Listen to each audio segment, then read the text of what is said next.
Number 7, the Interlude. This is a beautiful harp solo right in the middle of the piece. And I'm going to try playing through it and then talk about some various aspects.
Something like that. So, what are the things to think about in this piece?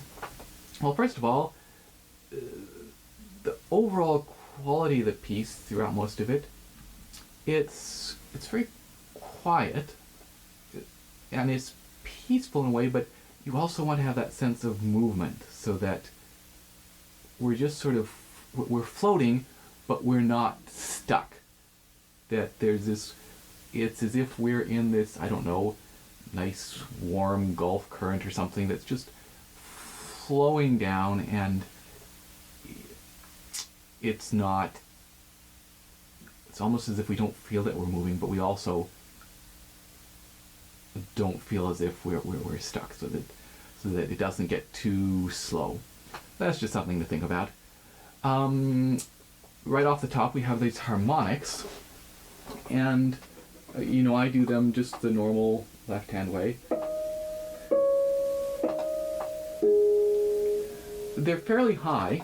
There is a possibility of playing them as if, with the right-hand thing with the number 2.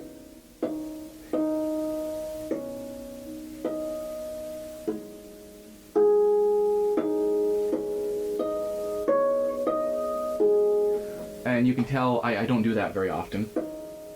That is something, if you've never tried that before, that is very handy if for some reason the right hand's doing something up here. and there's a harmonic written that's too high to do, to do this, you can play it as if it were the right hand, the same technique with the index finger. But I don't mind. These do get a little high, but they're still quite playable with the base of the palm, and I prefer that sound, and I'm also better at that. I would have to practice that more, but just that's something to be aware of, that you can do that. And you probably noticed I took the last couple harmonics of that little run up in the right hand. You will also notice that I have I have 1, 2, 3 written all along here, just showing the placement of each of these chords. And I would highly recommend that you do that. It just makes it so much easier than trying to read that, because it's so easy to just make a mistake and put it in the wrong spot, and having these down here just makes it, you don't even need to worry about that. It's just really simple and highly recommended. When we come down here and we start getting these larger chords, I'm giving them a break, and I've never been completely convinced on that. In some ways, I like the idea of just keeping them flat.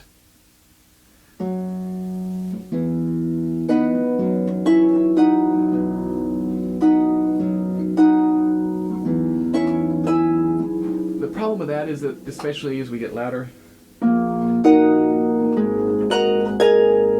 they can become pretty harsh, and this piece isn't. It does get louder, but it's not harsh.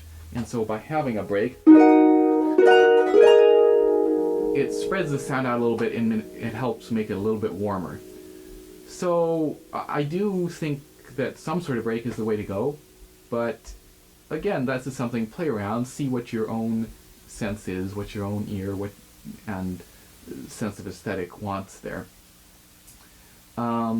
This is a neat section, is in a bigger hall, because if you start getting those notes, they just can ring through, and we've had all this quiet stuff, and then suddenly we got all this glorious sound. So that's a neat section, that whole little section there. And what else have we got? These glisses at the end. I know that, again, you can try to place them as written. There have been times when I've gotten lazy and just, kept glissing without trying to get them precisely where as marked, and I think that's fine. It's an awfully slow gliss. That gliss, the amount of time you have from to the bottom and the turnaround is quite a long time. So if you're having trouble with that, I think you should feel free to have a little bit of freedom there. Britain's not gonna come out of the audience and start yelling at you. So, and that's about all I have to say on that one. Let's go on to In Freezing Winter Night.